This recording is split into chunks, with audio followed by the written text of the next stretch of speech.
Good morning, or good afternoon, or good evening, depending on where you are, or for that matter, when it is you're watching this. My name is Jay Shambaugh. I'm the director of the Institute for International Economic Policy, or IIEP, here at George Washington. We at IIEP are very pleased to be hosting this event on Are China and India Likely to Miss the Convergence as part of our series Envisioning India, and once again be partnering with our co-sponsor, the Seeger Center for Asian Studies at GW. For those of you who don't know us, IIEP is located at the Elliott School at GW and is a cross-school interdisciplinary research center. We aim to serve as catalyst for high-quality multidisciplinary research on policy issues surrounding economic globalization. That's a mandate we interpret rather broadly, so it includes work on trade, on international finance, international development, poverty studies, climate change, and really economic policy more broadly. And we've also focused quite a bit over our decade plus of time on both China's economy and India's economy. And that's why this event is very much in our wheelhouse, as it will talk extensively about both.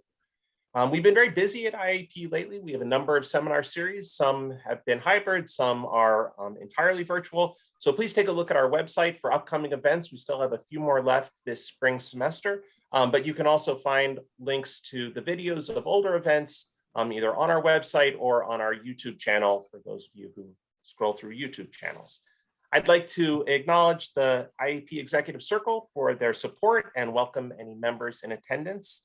And now we have a terrific group here to talk about these issues. And so without further ado, I'd like to turn things over to Ajay Chhibber, a distinguished visiting scholar at IIEP and the organizer of this series, to introduce today's speakers and event.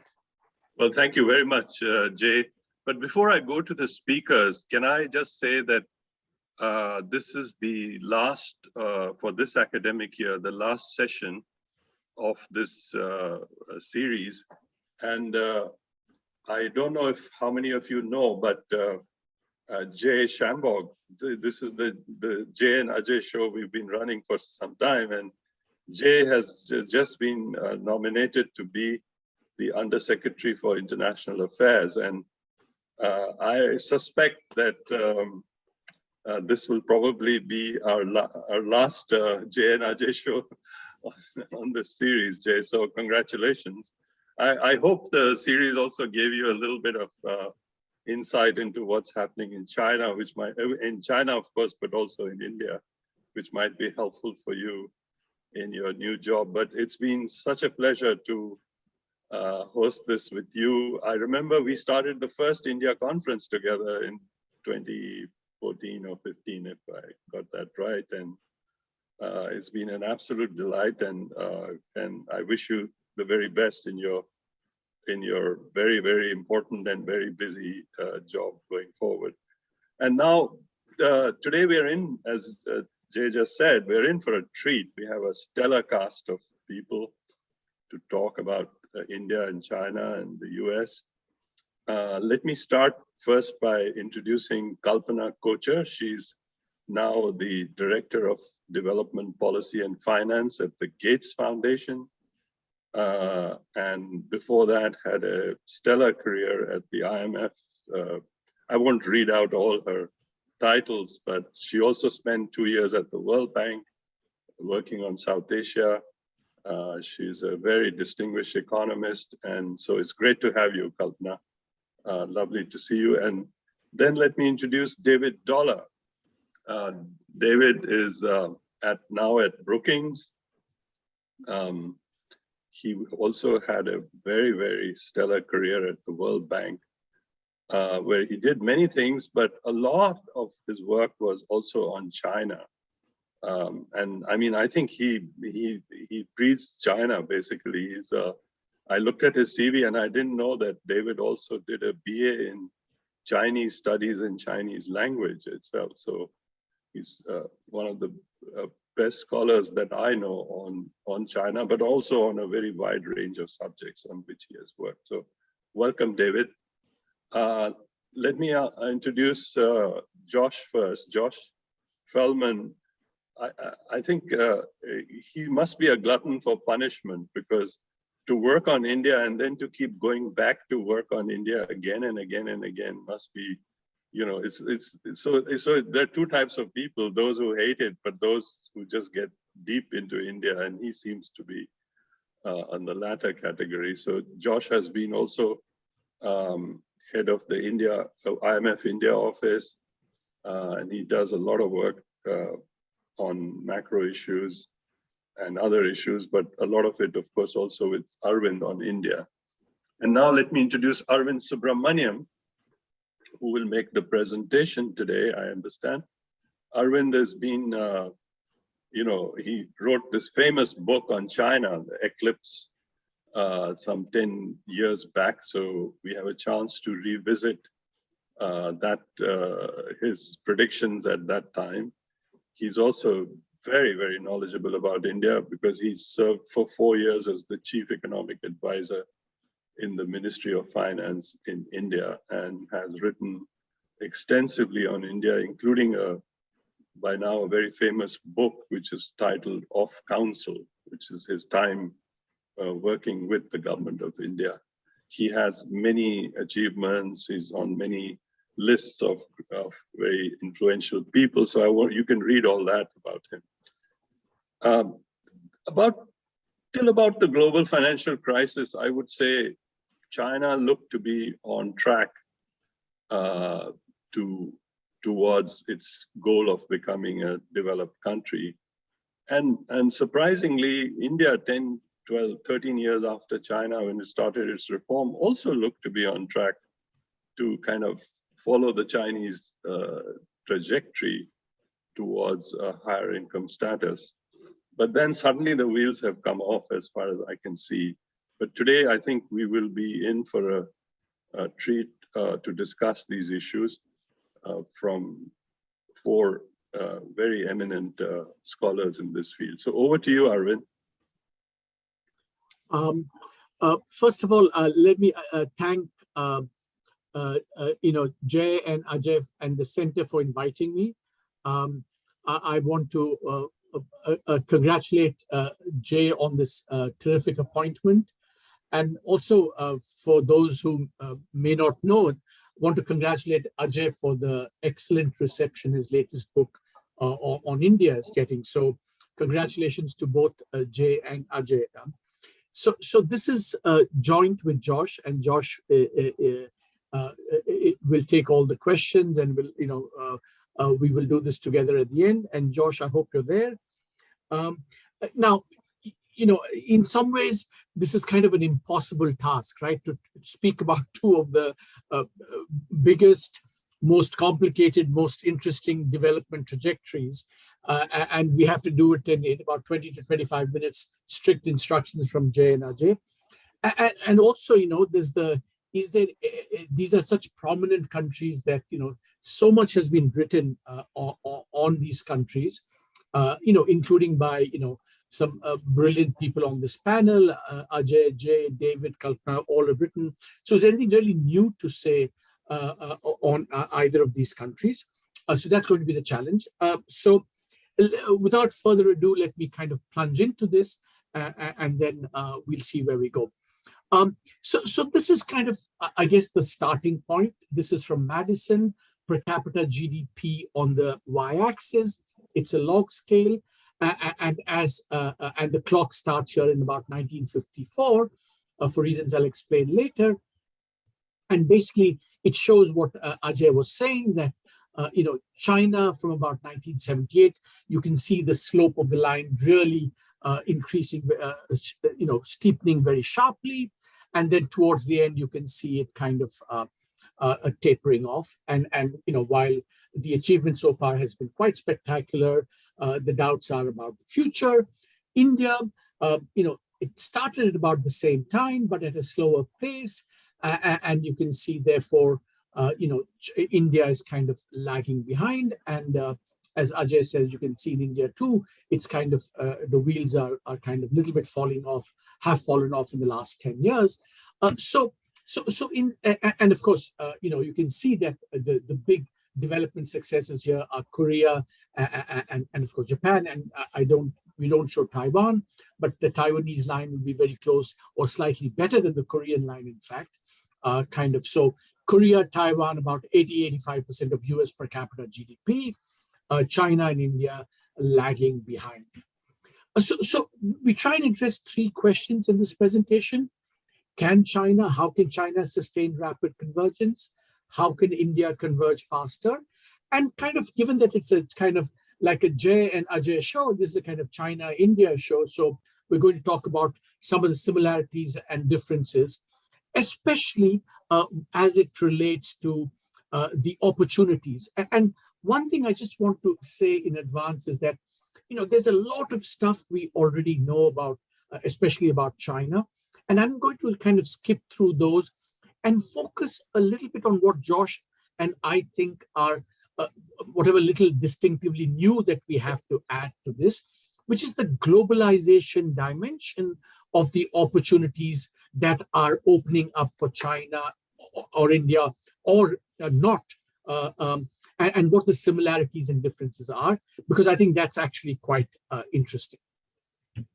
So we know the whole convergence framework, growth over a period of time depends upon where you start off. The poorer you are, the faster you subsequently grow. And then we have this coefficient beta, which measures the rate at which a country converges to the frontier. Here we're going to define it as how fast one of these countries is approaching the US, which we take as the frontier. And the standard growth convergence theory is that the poorer you are, the faster you grow. So as you become richer, some of these opportunities will decline because the opportunities to attract capital based on low wages and available copyable technology diminish as you approach the frontier. And we know from the work of Land that we didn't see convergence historically. But then, Justin Sandiford, Dev Patel, and I have a new paper, as does Michael Kramer, where we show that, from about the late 80s, early 1990s, about 200 years of divergence was finally repudiated, and convergence did begin around the late 1980s. And it was, coincided with the period of hyper-globalization that we saw after that. But even within that framework, some of these countries were exception because the average rate of convergence was about 0.5%. But we see China and India and Korea, it's a bit of a different picture. So this is a chart it's the same chart that I showed earlier. Now I have we have two dashed lines. So here the clock starts in 1954, when it turns out that China, India, and Korea had similar per capita GDPs. The brown line is basically saying, had a country converged to the US at 4% every year, that would have been the trajectory. And the red line shows what it would have been had the convergence rate been 2% per year. And in the long sweep of history, beginning 1954, we see Korea, the blue line, converging at about 4%, which is spectacular because, as I said, on average, at best, it's been 0.5%. China has, over the long haul, been converging at about 2%, and India probably at about close to 1%. But then if we kind of change the timing and start all of this in takeoff time. So here on the x-axis, I have, everything starts in takeoff time, which is 0. For Korea, it starts in 54. For China, when the great reforms begin the Deng reforms begin in 1978. And India, when growth first take off, as Danny Roderick and I showed. And here what we find is that, of course, in takeoff time, the difference now is that, the blue line is the same, but China is kind of growing at the Korean convergence rate of about 4%. You see the red line and the red dashed line, which is the 4%, it's very close. And China and India is converging at 2%. So in takeoff time, China is kind of, tracing the trajectory of South Korea, which began about, 30 years earlier. Now, I just want to be careful. The reason we're talking about Korea is not because we think, China will follow Korea. China, as we know, China and India are both sui generis. But we need to, in order to look ahead, we need to find experiences that are not that dissimilar, and kind of Korea, Taiwan, Japan would be kind of candidates for that. So no means to imply that China is similar to Korea in all respects. So China's growth challenges, and this is where all this is kind of very well known. It has a convergence dilemma. Its per capita GDP is now approaching $15,000, and that's kind of, although I don't believe in the middle income trap, that's roughly the time at which growth starts slowing down. So the challenge is, can China sustain this convergence? And there's, of course, a terrific recent paper by the Lowy Institute in Australia, which has gotten a lot of attention, and we're going to reproduce some charts from that. And we know what the growth challenges in China are. If you think of a production function as depending upon inputs and technology and innovation and institutions and software, China's growth, we know, has been very capital and labor intensive, especially in terms of especially capital. Investment rates have been upwards of 40-45% for a very, very long time.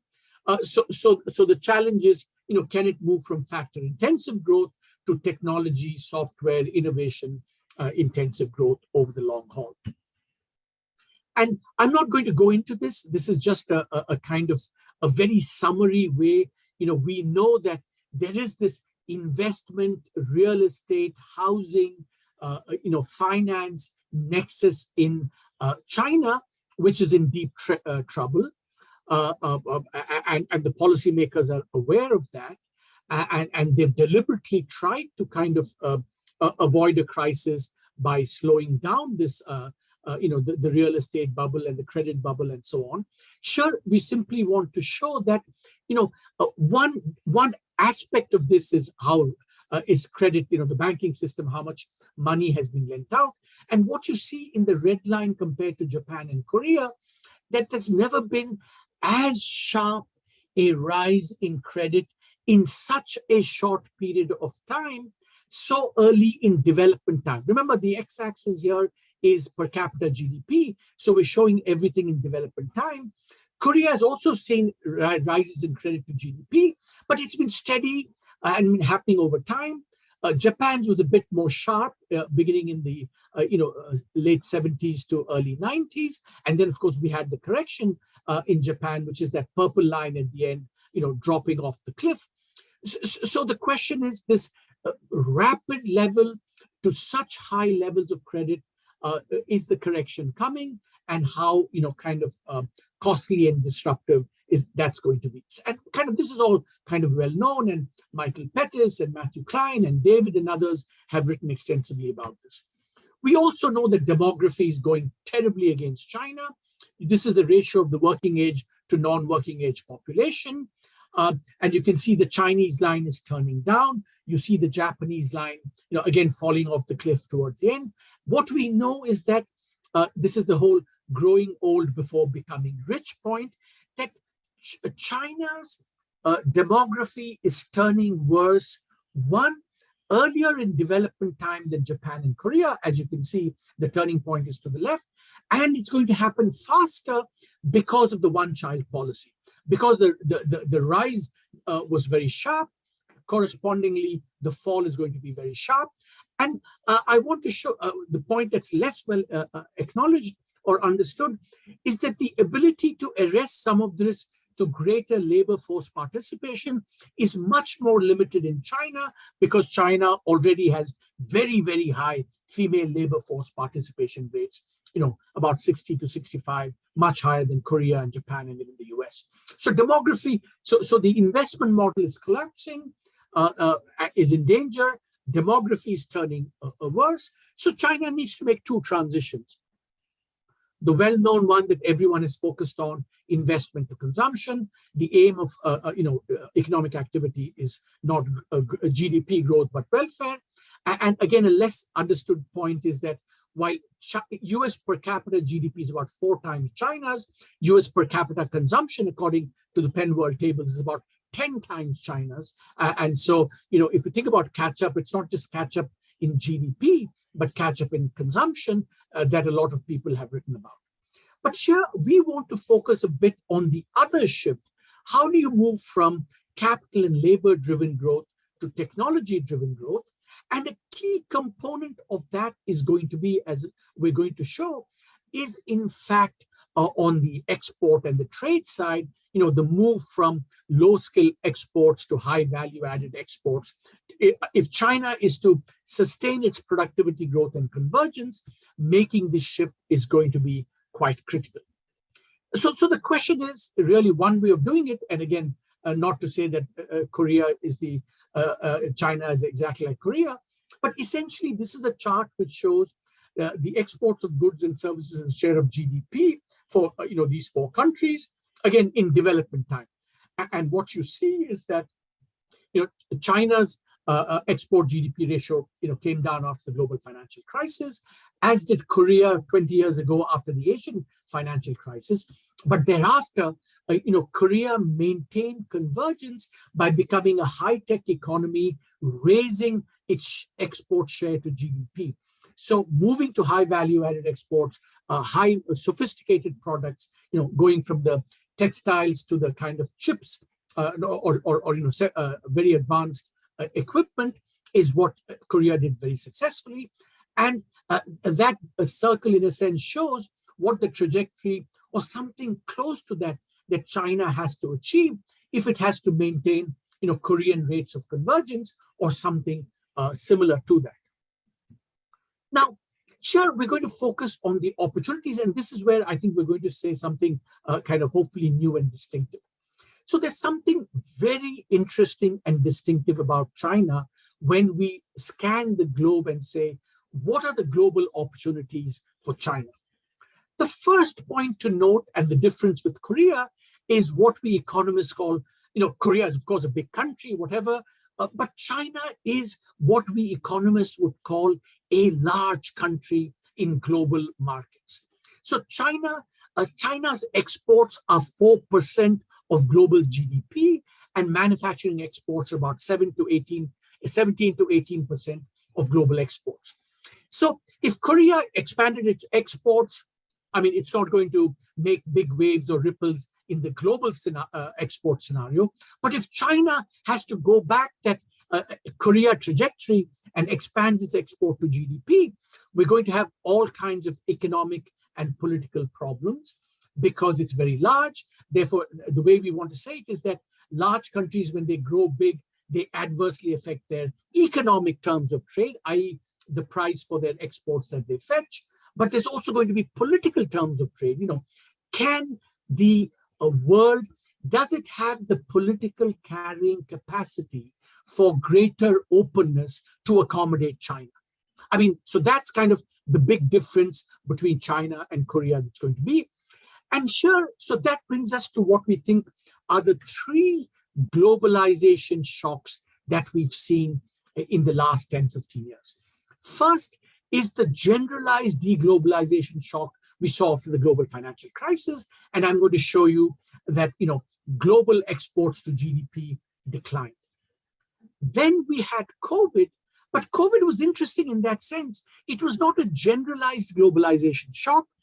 It was a shock that adversely affected goods much more and services much less.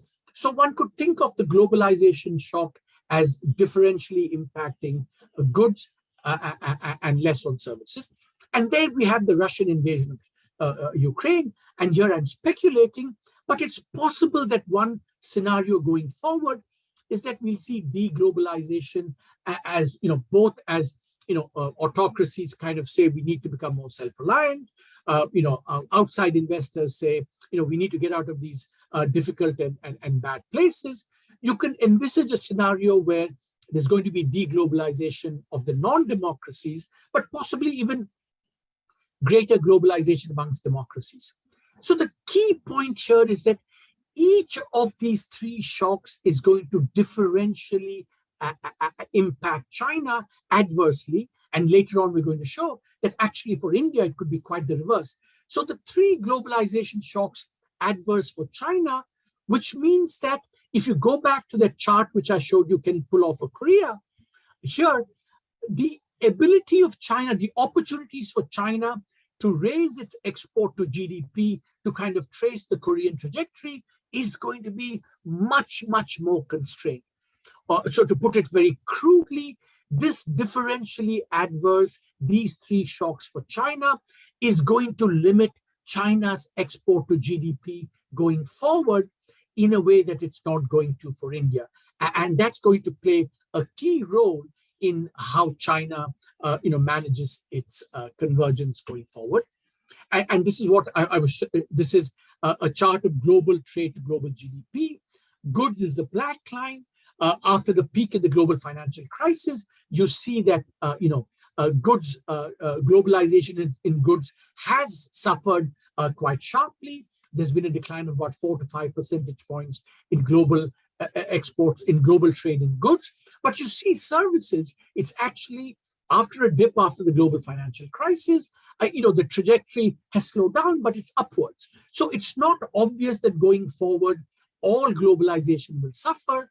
And you could argue that globalization in services is going to be kind of steady and chugging along. And that creates this differential impact for China and India. And as you can see, China's capabilities in services are much less. You see the red line well below India and Korea. So China's ability to compete in services is going to be much more limited. So on goods, it's going to be affected adversely. Services, it doesn't have the capability. So China's convergence trajectory is a bit of a question mark on that. Are its policies sufficient? Others know this has been written extensively about. Can it make this shift, given that factor-driven growth is less feasible? We know what's happening recently. The Xi turn is chilling entrepreneurship in the most dynamic sectors. So maybe the Chinese state can do more innovation and technology, but certainly in terms of its being able to, stimulate and keep the private sector component of this chugging along, there are serious and grave doubts about that. That allows us to segue into India. India's opportunities, by definition, the poorer you are, the more the opportunities. That goes without saying. In that sense, India is very different from China. But here's where, again, the distinctive globalization opportunities for India kick in. This chart on the right shows how much space, export space, China has vacated in manufacturing. It's a paper from a paper that Soumitra Chatterjee and I have done. Ever since the global financial crisis, China has vacated about $140 billion worth of exports, and these are mostly in low-skill products. And of course, this is not it's actually a sign of China's success that it's had, because wages have risen, it's become less competitive. But the point is that this post-global financial crisis shock, which led to China vacating export space, is an opportunity for India. And India, of course, has exploited this opportunity very significantly, but that opportunity does remain if it gets its policies together. So that's the opportunity in manufacturing, post-global financial crisis. Then, of course, I just said, there's going to be great, at least, reasonable opportunities in services, maybe even more, because of the growing demand for services. And as you can see, India is actually well placed because of its, famously successful IT sector, software sector. In development time, it far exceeds China's, it's close to Korea's, and there's no reason why that can't continue, and that opportunity remains. And remember, the third opportunity about globalization moving in favor against autocracies and illiberal democracies and so on. There's a raging debate in India, but certainly one way of looking at this too is a globalization opportunity for India. So the opportunity in manufacturing, the opportunity in services, and the general Russian, the opportunity in favor of democracies, these are all, I think, opportunities opening up for India, and in a stark contrast with those for China. And of course, Indian demography is much more favorable. And of course, India's investment rate is still quite low. So there are also opportunities for infrastructure and capital accumulation. So the question is, how is India responding by way of policies? We would say, and Josh and I have a piece in Foreign Affairs, we say that on policies, and this kind of also echoes many of the things that Ajay has written in his book, that on the whole capital building infrastructure, the K part of factor intensive growth, India has actually been doing very well for about 25 years, since the late 1990s, when the Vajpayee government started the buildup of infrastructure. That has been maintained, as you can see from the chart on the left. Rail, roads, ports, etc. Have been built up. So the infrastructure side of it, the hardware side is building up. And on the right-hand side, we show this is the kind of distinctive addition of the Modi government, that it's also been able to provide stuff, goods and services to people, whether it's toilets, cooking gas, power, housing, bank accounts, etc., etc. So what we call the hardware, both on the physical side and the digital side, has actually been very good. And similarly, there's a boom in entrepreneurship. I like to say that India is creating as many unicorns as it's creating chess grandmasters, and at the same pace. And so there is a pocket of entrepreneurial dynamism in India. The problem, of course, is on policies, software, what we call software. India is turning inwards. Of course, recently there are signs of India negotiating small free trade agreements. So maybe things are changing, but for the last many years, it's been a very emphatic inward turn. And then, of course, what we call the whole set of things that India needs to do to attract private investment, whether it's kind of providing data integrity, whether it's maintaining a level playing field between foreigners and domestics, and within domestics, some versus others. Josh and I have this phrase, stigmatized capitalism, the 2A variant, because the perception is that the level field in India is tilted in favor of two big conglomerates. The government has, not been able to take along the states in India in its decision making. Lots of questions about rule of law, institutional erosion, arbitrary use of state authority to go after investors and others, and of course a lot of policy inconsistency. You say you'll double income for farmers, and then you impose export restrictions. You say you want more taxpayers, then you massively raise the tax threshold. So on software, I think India is deficient. And so then I'm going to come to my final slide. So before focusing on the chart on the left, the way I would summarize India, China, and convergence, what Josh and I think is that on the opportunity side, it's worsening for China, not just because it's been successful. There's some very particular things that are happening, especially on the globalization side, that are worsening the opportunities. Conversely, India's opportunities remain, and not just because it's a slow, late converger. Again, on the globalization side, there are distinctive India-specific opportunities are opening up. So the globalization opportunities diverge against China and in favor of India, but the policies, especially software, they are worsening in both China and India. So the chart on the left is kind of a heuristic way of saying this.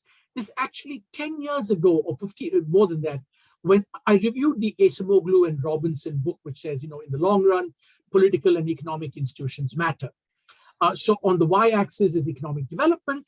On the x-axis is very crudely, institutions, openness, software, all kinds of things that you may want to say, the soft stuff that goes into development.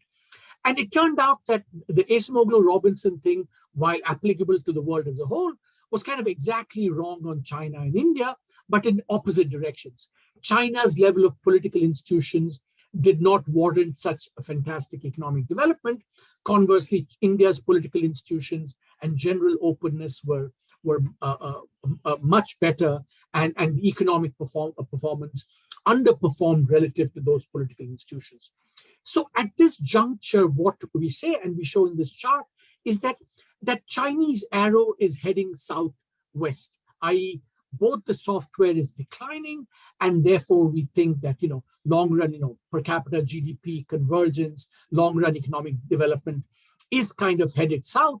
And so the only question is, how much can China turn it around and limit the pace of convergence? In the case of India, we're still a bit agnostic. That's why we have three arrows. There's a sense in which software is declining, both political and economic. So clearly on the x-axis, it's moving left.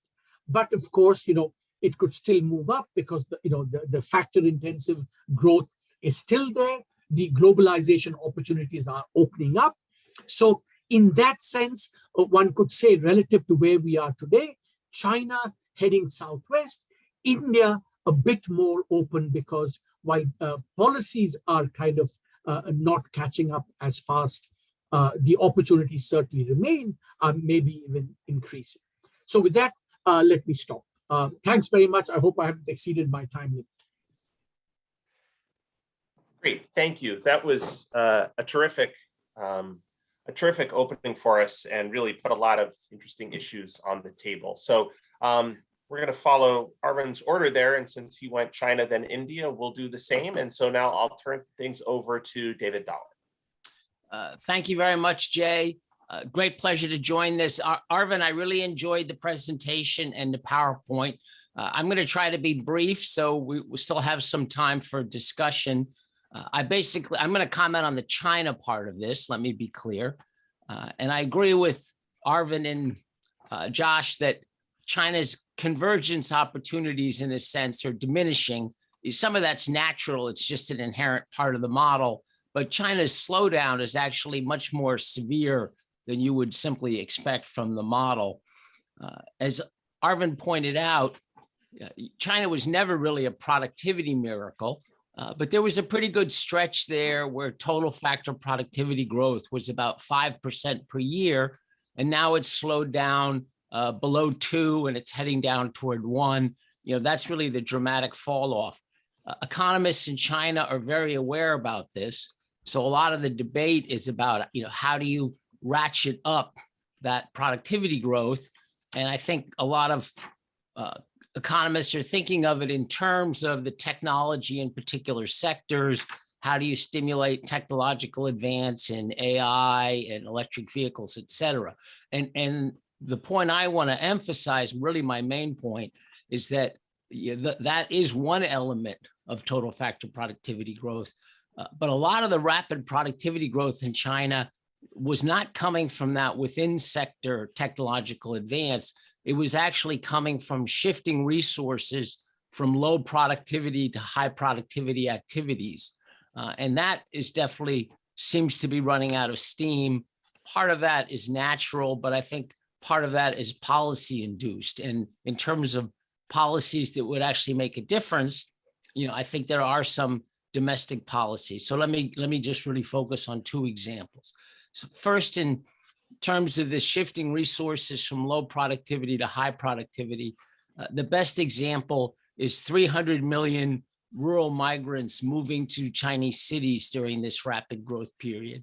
And in general, that's going to show up in these calculations as total factor productivity growth, because they were part of the labor force in the rural countryside with very low marginal productivity, and they moved to the cities and their productivity is 3 or more times higher. And that shows up as total factor productivity growth, better use of resources. What's happening is that, really seems to be coming to an end. There had been rapid growth of the urban labor force in China, even with China's demographics right up through the last 10 years. There's been pretty rapid growth of the urban labor force. And now that's coming to an abrupt end, basically. And the urban labor force is probably going to decline, but there are some things China can do to mitigate that. There are still restrictions on mobility into the most productive cities. Rural education is really substandard, and this is educating the workers that China is increasingly going to need. And then you still have land rights issues. One thing keeping still about 40% of China's population is in the rural areas. And one thing keeping people there is that they have use rights over land.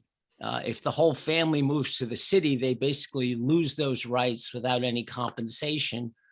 So reforming the property rights over rural land could make a difference in terms of efficiency of agriculture, but also encouraging more families to move to cities. China, including the migrants, China's about 60% urban. That's a big change from the past, but using South Korea as that comparator, China should be heading toward more like 80% urban population. So there's still quite a bit of potential for rural urban migration with the right policies, and that would mitigate this growth slowdown a little bit. The other interesting shift in resources is that during the rapid growth phase, relatively speaking, capital was shifting from the state sector to the private sector. I think a lot of this was kind of indirect policy. The export sector is largely private. Exports largely come from foreign invested firms, but the value added in exports primarily comes from the Chinese private sector. So that export-oriented period after China joined the WTO, that was a period of rapid private sector expansion. The share of the capital stock in the private sector rose very significantly. And there are plenty of micro studies showing that private firms are far more productive and innovative than state firms. So China went through a period where capital was increasingly concentrated in the private sector. And then that came to an end with the global financial crisis. And part of that was just response to the crisis. But Xi Jinping has also clearly doubled down on trying to strengthen state enterprises. And they're particularly strong in the service sectors that Arvind talked about.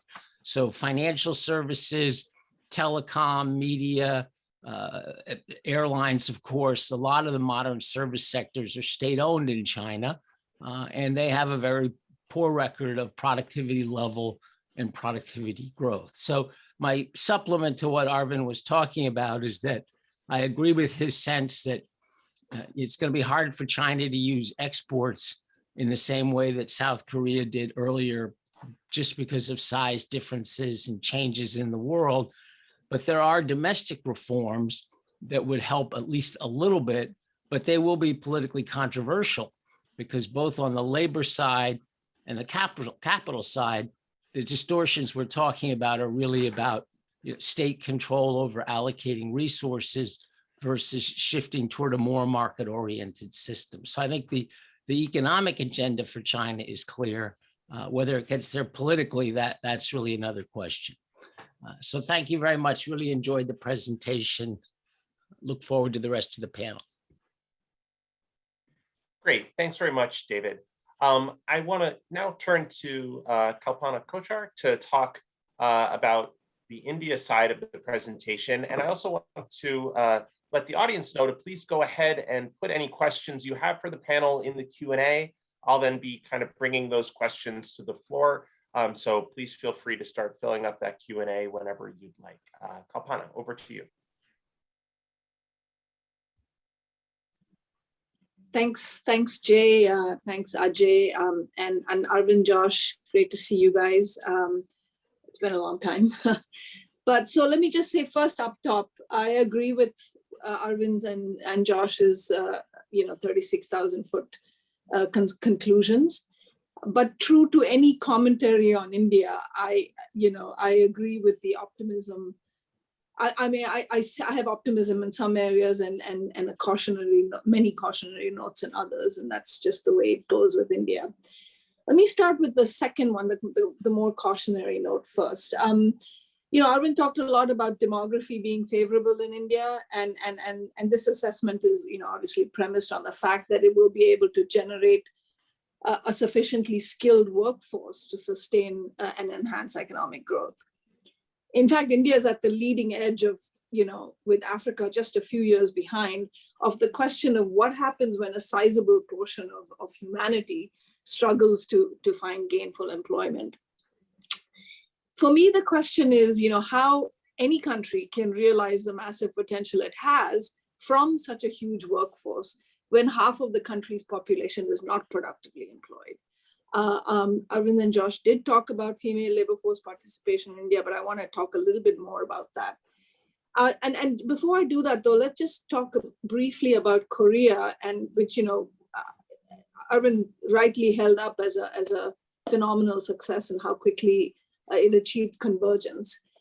The critical factor in Korea was, in its success has been its well-educated labor force. From somewhere between 1960 to 2010, the share of adults who had completed secondary education or higher went from 20 to like 87% between by the early 2000s. And so this abundance of well-educated workforce has brought about the higher levels of labor productivity, higher returns on investment, and has developed the capability for facilitating technology adoption, innovation, all of that stuff. Now, Korea, as you all know, has actually very low female labor force participation. It's risen a lot lately, but the gaps are still huge. So, the question is, how critical was that? So maybe it wasn't so critical in helping Korea achieve its phenomenal growth rate, but there's a lot of evidence that shows that this convergence rate would have been a lot faster, like almost a 0.5 percentage point on average per year faster, if they had higher female labor force participation. So let me just then turn on that score to India. Most people in this audience, I quickly checked who's here. This is not news to you, but India does extremely poorly on any sort of gender gap analysis. Just taking the World Economic Forum for one, there's others as well. India is ranks 140 out of the 156 countries that are covered. There's only one G20 country that's below India, and that's Saudi Arabia. On economic participation and opportunity, this is the overall index. What I said was 140. And on economic participation and opportunity, India is 151 out of 156, higher only than Pakistan, Syria, Yemen, Iraq, and Afghanistan. So pretty lousy showing there. India has 120 million women who have at least a secondary education. Now we can debate what the quality of education is, and I'm happy to do that. But for a country that urgently needs a skilled workforce, even if half of this number enter the workforce, by the way, the 120 million is more than twice the entire population of Korea. But if even half of them enter the workforce, the share of the workforce which has at least a secondary school education would jump from 33% to 46%, which is no small feat. And there's many others. There's many other sub-indices. There's political representation. There's health and survival. Health and survival actually is really bad in India, but I won't belabor that point. The numbers are definitely sobering. Most of the most populous states, Bihar, Uttar Pradesh, have female labor force participation rates that are lower than Somalia and Afghanistan and Sudan. Now, women are sort of described as having a triple role, if you wish. The reproductive role, which includes childbearing responsibilities, domestic tasks. The productive role, which relates to work performed by women and men for pay in cash or kind, includes informal production, home production, all of that. And then there's sort of a community managing role of women, which is mostly work related to care, unpaid work, and such. The Indian government's, Arvind and Josh pointed out, the improvements that have been made, and no doubt they have been made, and these are very good things. 98% of households having access to electricity, up from just 75% a decade ago, access to clean cooking gas and all of that. This is all good and it's necessary. But so far, I would characterize the government's approach to women as being mostly focused on supporting the reproductive role of women. Much less attention has been paid to facilitating the productive role of and the decision-making role of women. We cite numbers of saying women have 80% of women have access to bank accounts now because, due to this government's efforts in this area. But we also know that far less than half of them have ever actually used them. So I don't want to go into, there's a lot of things that are wrong, and we can go into those. But I think it's time. India is just not going to succeed if there isn't a fundamentally different approach that's taken to women, which is a true sort of empowerment approach that acknowledges that that the equality of men and women. I don't think we're there yet. And otherwise, this much vaunted and anticipated dividend, I believe, is not going to happen. Again, India is sui generis, it's much bigger, but have to look a little bit eastward to Bangladesh to see what can happen if women are sort of put in the center and in the front of economic policy making. So I'm saying, unless you take a women by design approach rather than a women as an afterthought approach to economic policy making, I just don't see how India can do better. And I challenge all my friends who are on the call, including at the IMF, to see how your policy advice can be tailored to this women by design or women first approach. And then there's a lot of work that needs to be done on social norms, recognizing women as agents of change. I'm not at all encouraged by what's going on in India right now, what Arvind and Josh refer to as the software. It's certainly not encouraging, but until that, and I think Ajay, you recognize this in your book as well, that it's not just about economic and opportunities, but also about social norms. And for that, in that area, I've been even more pessimistic, especially in the way that the developments have turned in the recent years. Let me turn now quickly to the area where I'm quite a bit more optimistic, actually.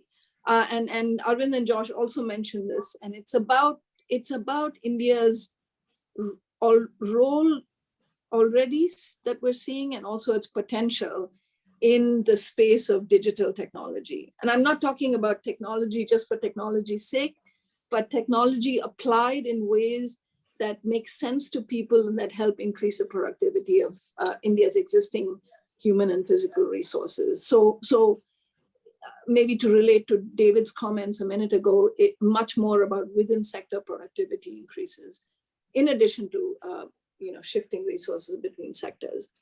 I think that the reason for my optimism is that the government and the private sector in India appear to be converging on what I believe is the right approach to the digital economy. And I think, again, external commentators should push them in this direction. They seem to be shifting from what's a conventional approach, which is create specific technology solutions, digital solutions for specific problems, to an alternative approach, which is based on building digital building blocks that can operate at scale, that can be customized for multiple cases and contexts, offering both economies of scale and scope. India is on its way, I think, to creating a vibrant set of these digital public goods. Again, this is described in many places, including in Ajay's book, the three layers of digital public goods: identity, all of you know about Aadhaar, payments, and they have a completely interoperable payment system now, and data, which I think is the one that's furthest behind. But the concept of enabling data sharing, empowering individuals with data and using data for all sorts of economic services, financial inclusion, payments, and hopefully down the road, remote learning, healthcare delivery, and administration of justice. So these digital, and then just one final thing on India's ability to lead. in many countries in Africa, these digital mechanisms have really proven to be very useful to support lives and livelihoods during the past 2 years of the COVID pandemic. And I think that what we're seeing, certainly from where I sit right now at the Gates Foundation, is that governments in Africa, the door has never been more open to adopting technology solutions. So India can also, I think, play a more global role, a leadership role in bringing these sorts of solutions and the whole sort of philosophy of digital public goods to Africa. And I dare say that if done well, this aspect of technology can also help hold governments more accountable, more transparent, induce more transparency, and maybe could help with some of the other software challenges that Arvind and Josh talk about. One can certainly hope that that would happen. So with that, I'll stop and hand back over to you, Jay.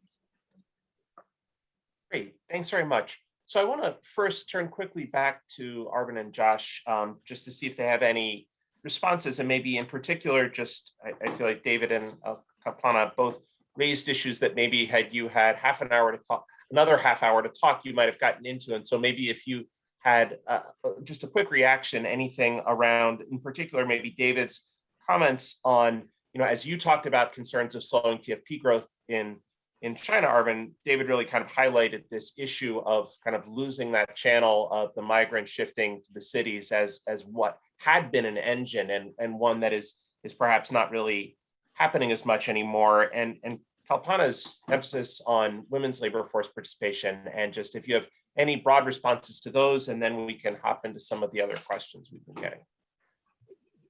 Josh, I think Josh,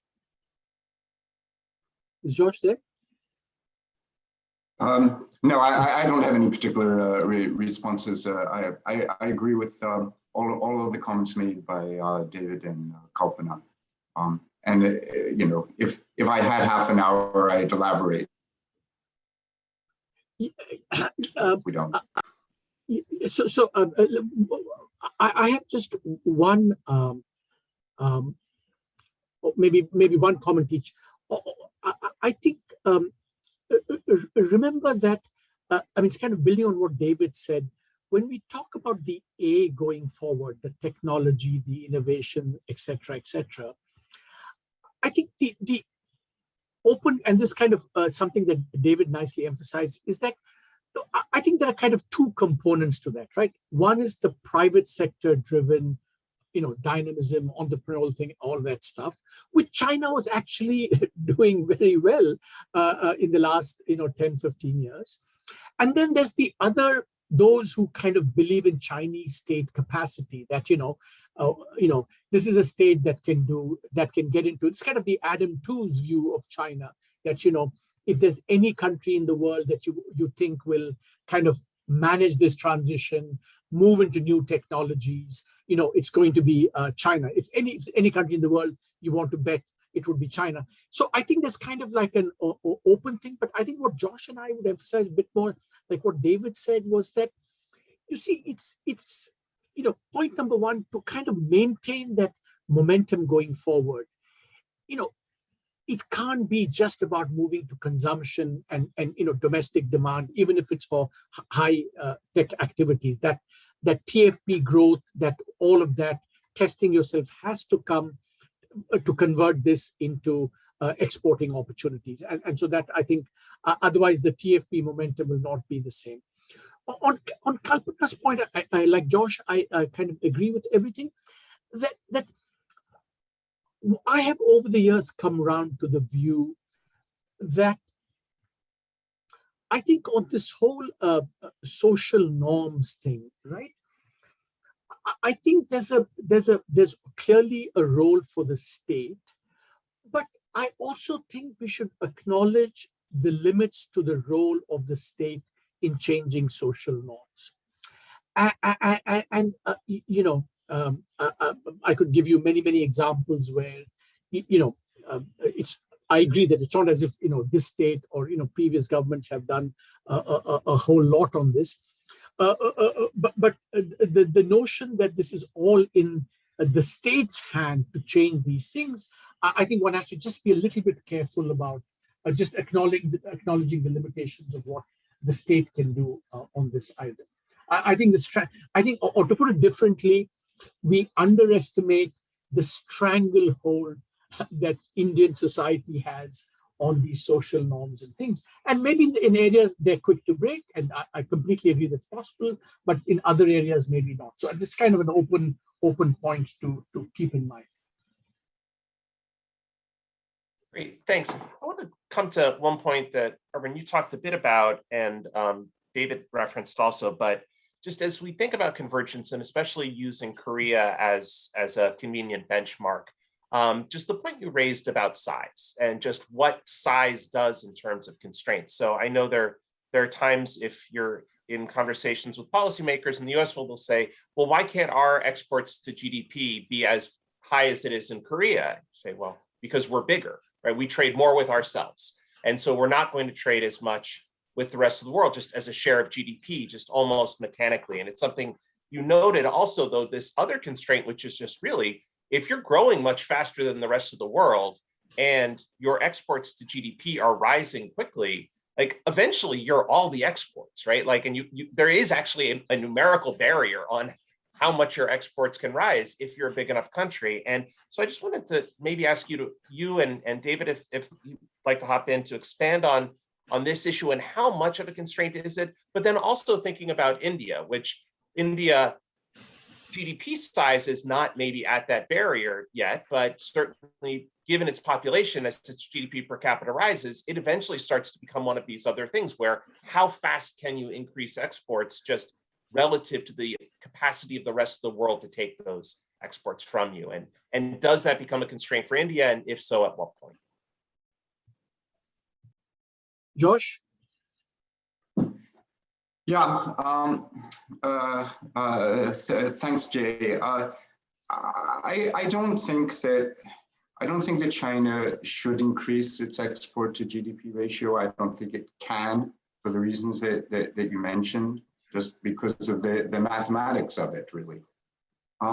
The issue is more, what does it export? China needs to make this transition out of low-value exports into high-value exports. That's what Korea did, and that's how you raise your per capita income from a moderate level to a high level. You start producing high-quality goods, and the whole question is that possible?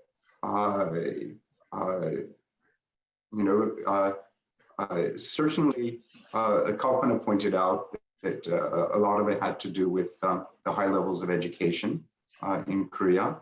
And China has reasonable levels of education, not as good as Korea, but reasonable levels.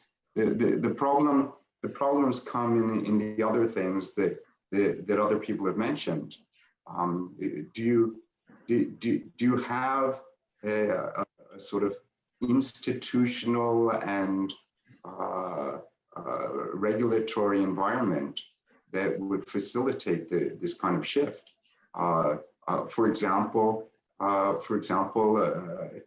situation where you can discuss things freely and assimilate all the tech ideas that are coming from abroad.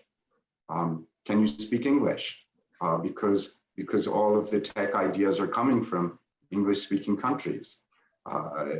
This is going to be very, very hard for China, and particularly as David was pointing out, because the state to have a tech revolution, the state needs to give up control, and that's the last thing the state wants to do. So there's serious doubts as to whether China can make this transition. On the India part of the question, Jay, just a small number. India's manufacturing exports are now about 1.7%, 1.8% of world exports. So in that sense, India has a long way to go before it runs into those size kind of constraints on this. And I guess the just to add, I think I agree entirely with what Josh said. Just to add, I get the sense that the first part of your question was kind of this gravity intuition that, you know, small countries will trade more. So the comparison with China, Korea, but that's why, you know, it's not so much in that the level thing that we were noting, but, you know, the change over time, the trajectory, can it maintain something like that? But as Josh says, I think the composition and value added and the skill embodied that is perhaps much more important than volumes and size. But China and India are in very different situations there in terms of size and globalization opportunities. Yeah, Jay, I think it's a great question why size matters. You know, a lot depends on China's own trade policies and openness. In principle, there's no reason why China's exports couldn't increase quite a bit more if it's importing more food and energy. Those are the easy things, but is it willing to import, you know, final consumer products? Arvind was showing, you know, how some of that industry is shifting to India. Is China ready to import large quantities of manufactured products from India? I think if they were, there would be a fair amount of scope for additional expansion. But you know, that's another problem, that you have a lot of resistance in China to opening up those markets. So then if they're exporting more and they're not importing an equivalent amount, you're going to start getting a large imbalance. And there, I think, is really where size comes in. You know, Korea's had a very volatile current account balance over time, and currency. You know, I think it would be hard if a country as big as China had those kind of shifts in current account balances. That would be quite disruptive for the world. Great, thanks. I want to turn now to Ajay Chhibber for a question. Yeah, so thank you, Jay. Thanks all for a great discussion so far. But I just wanted to say there's a big elephant in the room which hasn't come up at all, which is climate change. I mean, and all the models that I'm seeing for, you know, medium, long run growth all have, you know, some element of what is going to happen with climate change, how India for sure will be very badly affected, but also the fact that India has only put in about 20% of its infrastructure that it will need by 2050. So 80% is still to come. So that creates huge opportunities as well. But any thoughts any of you have on how, of course, China is leading producer of green technologies also. So any thoughts on how all this might affect all these discussions we are having so far? Well, let me just quickly jump in. I mean, the vast majority of energy use in China is still coal, and 97% of that is mined domestically. And China, while they're the biggest importer of both petroleum and natural gas, and they're developing renewable energy relatively quickly, they're still very much wedded to that coal technology. They're reluctant to import too much petroleum and natural gas. And you know, they're going to be one of the really big losers from climate change. 3% increase in, you know, Celsius in temperature is going to obviously accelerate the melting of Himalayan glaciers and create all kinds of water problems. So I think you're right, Ajay. I guess I would just add that it probably has large measurable effects starting in about 10 years. It probably doesn't have so much effect over the next 10 years. And that's one reason why, you know, China's continuing to use coal and not committed to peak coal until 2030 or so. Can I say something on India on this, Ajay? Josh, you want to say something? Just briefly, you know, India's in a similar situation. It uses a lot of coal. It has some of the world's most polluted cities. I think 5 out of the top 10 are in India, something like that. On the positive side, it has a program very ambitious targets to shift to renewables. But I just wanted to point out, without going into detail, that in order to shift to renewables, you need a good policy framework. And this gets back to what Arvind was saying about software. Right now, the policymaker for renewables is a complete and utter mess. And as a result, investment in renewables is actually falling in India, not rising. And so it kind of underscores the point that Arvind was making.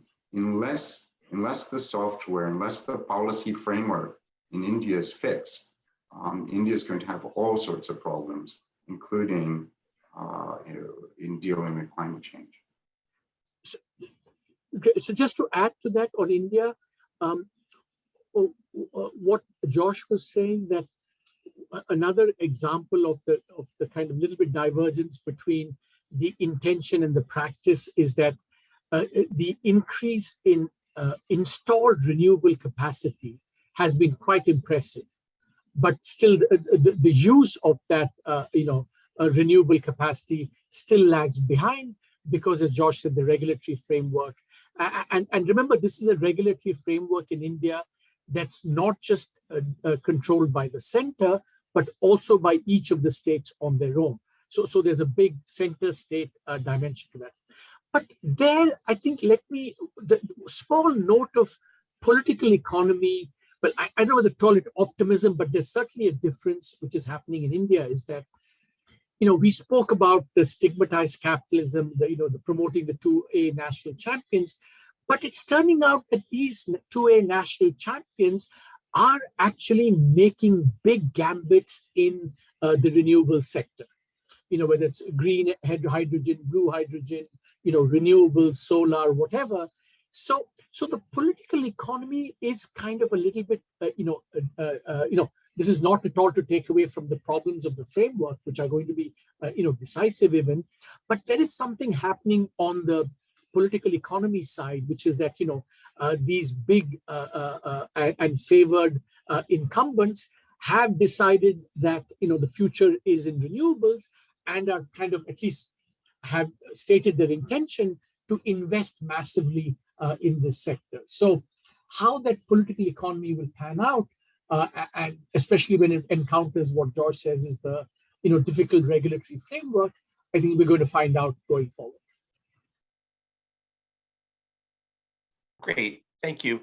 We've got a couple questions about thinking about India in particular here, and in particular about some of the issues I think that Arvind, you raised, but maybe in a little more detail. So the questions are around questions of just, is governance strong enough to actually make some of these transitions that you think India needs to make?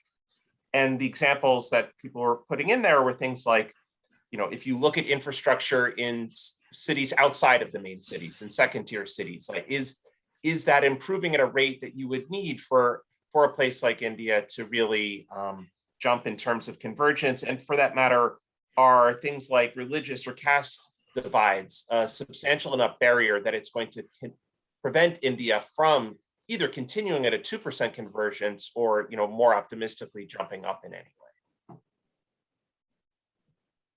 So that could really be for any of you, but Arvind, Josh, or Kalpana. Josh, I know that you want to duck the question. Yeah, right, I do. I think, look, this is obviously, I would say, just as Ajay said that climate change was an elephant in the room, I mean, this is also an elephant in the room. I mean, let's not, kind of skirt around this.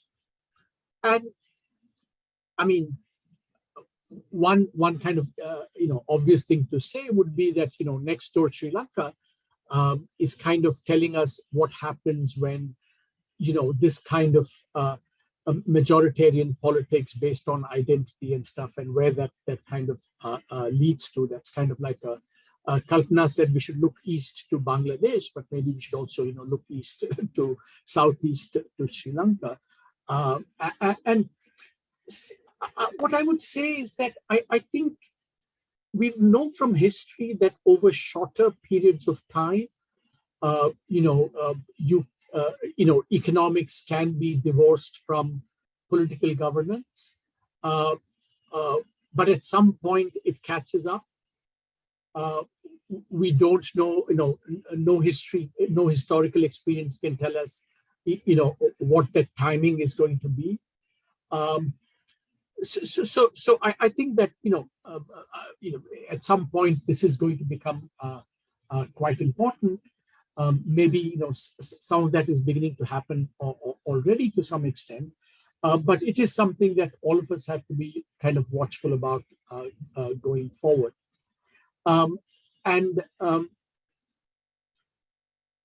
The thing is that, the politics catches up with the economics at some point in time. And also, I think there's also the size question, right? I mean,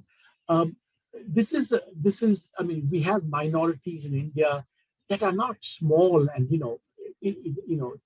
that can easily, at some point, these are big minorities, and then if there's too much restiveness, the probability and the bringing forward of politics catching up with economics is kind of accelerated. So it's certainly a worry and something that we should watch out for. But the timing is difficult to predict. Kalpana, anything you want to add? Not really, except I was going to say what Arvind said about the huge investments that are being made by the 2As, but in general, in sort of breakthrough energy, and they see this as a huge profit opportunity, and that's why they're in it. But so I guess I'm optimistic about India moving.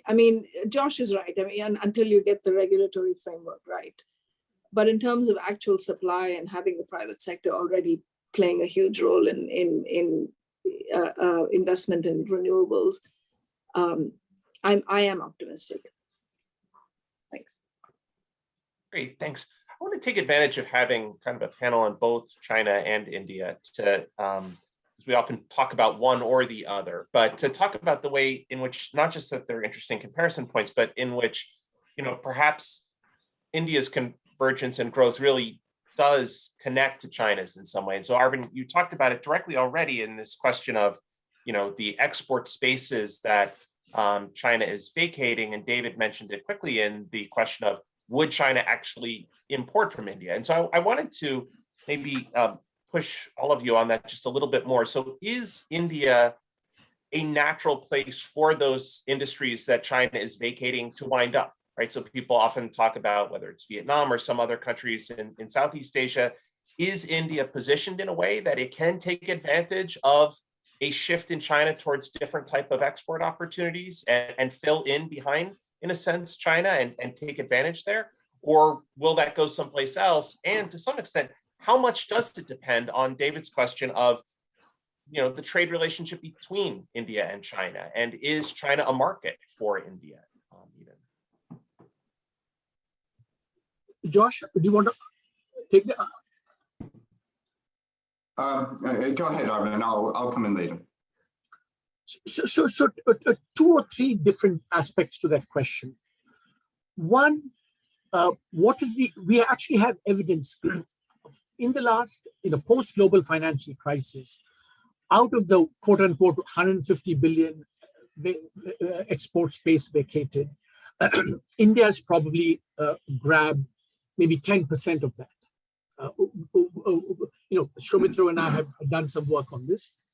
So it hasn't taken advantage of this vacate space. And there's a reason for that. The reason is, historically, for the last 75 years, India's pattern of specialization has been very unusual. It's done this high skill export, high skill stuff. It's not been able to do. In fact, Soumitra and I have a chart which shows, and this is an interesting India-China comparison. Supposing on the y-axis you said, what is the country's share in global exports of relatively unskilled commodities on the y-axis, and you say, what is your share of the global labor force, and confining this to emerging and developing countries. So essentially, you think it should be a 45-degree line. If you have about, a 10% or 5% of the global unskilled labor force, plus ou moins, rough, should I say. China and India are just total outliers in the opposite direction. In the unskilled intensive market, China and India have roughly 22 to 25% of the global labor force. India has 4.5–5% of global exports. China, of this unskilled category, China has close to 50% of this. So China over exploited that opportunity.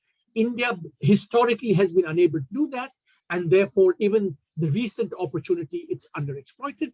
But again, it's not to say that nothing is immutable in this.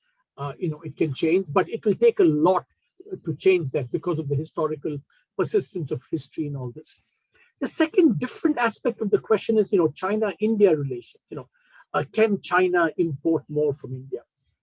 See, I think what people don't realize is that, between China and India,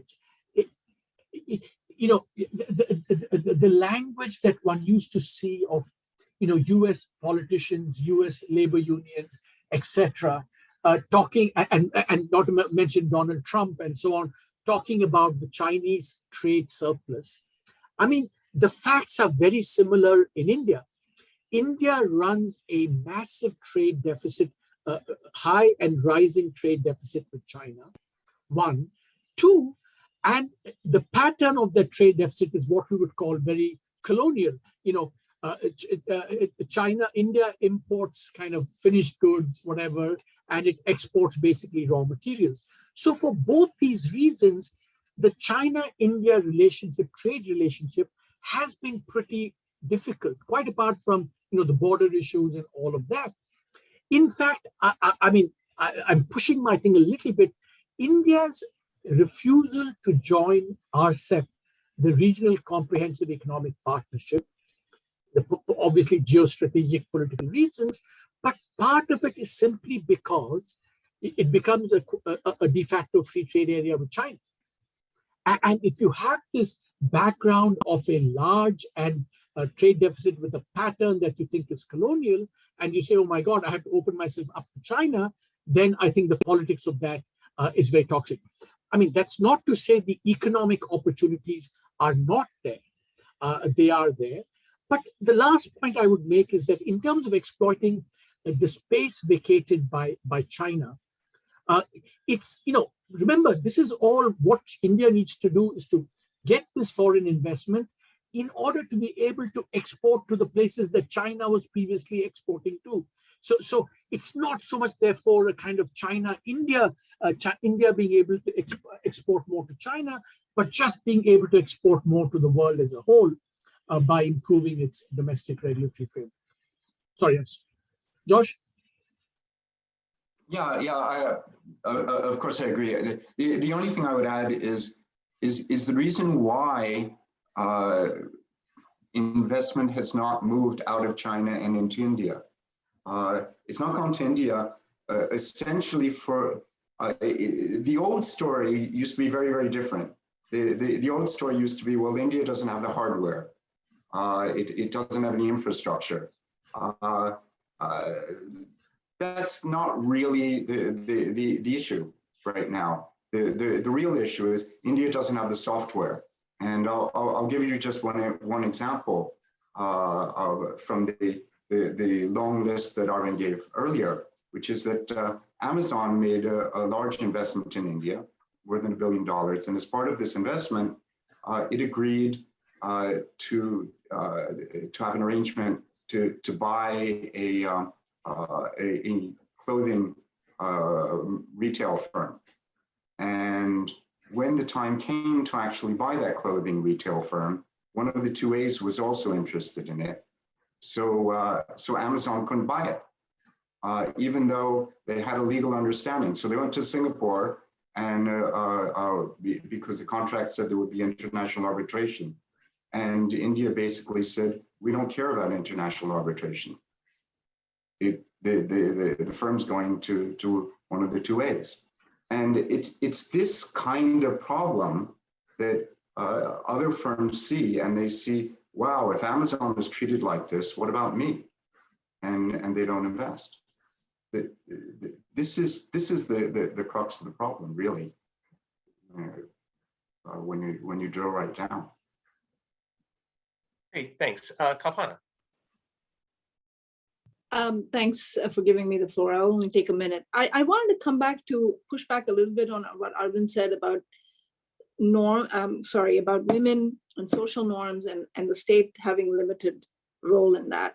The state has a huge role in that. And there's a lot of evidence that shows, women, there's good work that's been done. We all know this on when government had reservations for women leadership at the local government level, what happened. But much more importantly, there's laws on the books that can change on inheritance, on property ownership, that will have both direct and indirect impacts on women.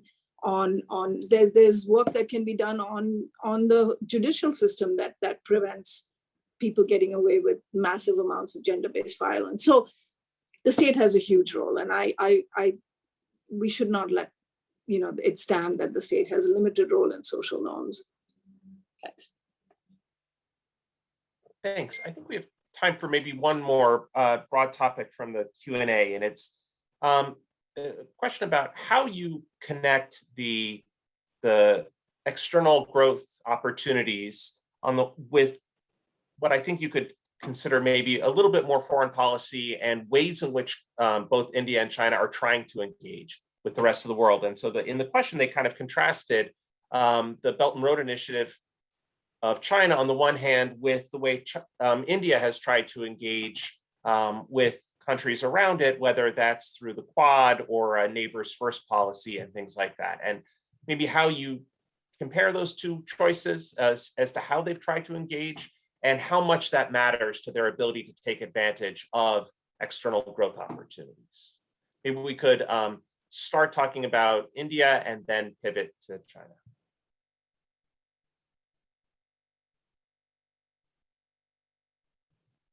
Arvind or Josh, do you want to start? Josh? No. It's up to you. So I see. I think the Quad stuff and the neighbors first, I think, slightly different. I think that there is a huge, or there's always been a big recognition that to create this space in South Asia of peace and prosperity is kind of first order important for India in many dimensions, right? I mean, socially, in terms of politics within India, but and for a long time you had all these South Asia initiatives, SARC, the South Asian Free Trade Agreement, etc. Of course, then I mean, the big elephant in the room was the India-Pakistan relationship that was always, kind of. So what India had been doing was to, pursue that with, Nepal, Sri Lanka, Bangladesh, etc. And I guess, I think that is considered very important. I think it is very important. And I think that, when all these, other distractions kind of are taken away, I think India will once again, need to and will focus on the, the neighborhood in a serious way. I mean, sure, of course, I think India will have to do more of the giving in terms of opening up to trade, for example, to neighbors. I think there's a sense in which India has not been as open as it should be to Bangladesh, Sri Lanka, Nepal, and so on. And I think certainly, for example, now there's a good opportunity. I mean, I do think, for example, India has a very good opportunity in the current crisis, Russia, Ukraine, and Sri Lanka, because India has not only foreign exchange, which I think it can kind of usefully do swap arrangements with the Sri Lankans, but also India has a lot of excess food stocks, wheat and rice. And so food diplomacy, this is kind of like a great opportunity for India to establish its kind of, good big brother credentials in the neighborhood, and use, the Ukraine crisis to maybe do a lot more help in this particular instance to Sri Lanka via both, helping them financially, foreign exchange, but also especially with food, because India has massive amounts of excess stocks of wheat and rice. Thanks. Kalpana or David, anything to add? Well, I would say on the China side, Jay, Belt and Road Initiative obviously supports China's exports to some extent. I don't think we should exaggerate the extent. I think on average, China's been lending about $100 billion a year, and that enables them to export steel and machinery and construction services. But China's hope, I think there is a sincere hope on the part of the Chinese that this is really going to lead to more rapid development and integration in a lot of different parts of the world, Africa, Southeast Asia, Latin America. And as the biggest trading nation, China will indirectly benefit. And I think it's a little early to say whether or not that's going to happen. And the reaction to Belt and Road Initiative around the developing world, I would say, is mixed. There are a lot of positive attitudes. The Western press is very negative about this, but if you actually talk to people in Africa or Southeast Asia, you'll hear quite a few positive things about China helping them with infrastructure. But then there are the issues of debt sustainability, because this is not highly concessional money in most cases. There are environmental issues. There's some issue around labor, but frankly, that's, I think, mostly exaggerated. There have been some good case studies on the ground, and they're mostly African construction workers who are hired to work on these projects, which makes sense. I mean, it would be very expensive to send construction workers from China to a lot of these countries. So I think there was some of that initially, but I think that is mostly exaggerated. But there are those legitimate concerns. And an interesting question will be, is China adept enough to adjust to concerns about debt sustainability? They're going to have to reschedule countries like Zambia, Sri Lanka, and can they become more, they talk about greening the Belt and Road. Can they become more environmentally friendly along the Belt and Road? I think all of that remains to be seen. Great, thank you. So it appears we're actually now out of time. So I'm going to stop the questions here and just really say thank you to our panel. This was a terrific conversation. I certainly say I learned a lot. I'd like to also thank the audience for the excellent questions they contributed. And most of all, I also want to thank Ajay for organizing today's session, but also for his leadership organizing this series over the entire year and over a number of years. It's been a lot of fun to work with him on this series and on these conversations. And let me just reemphasize, if you've missed any of them, they do exist in video form, and you can go back and watch them if you're missing this content over the summer. So thanks very much again to all the panelists, and have a good rest of your day or rest of your evening, depending where you are.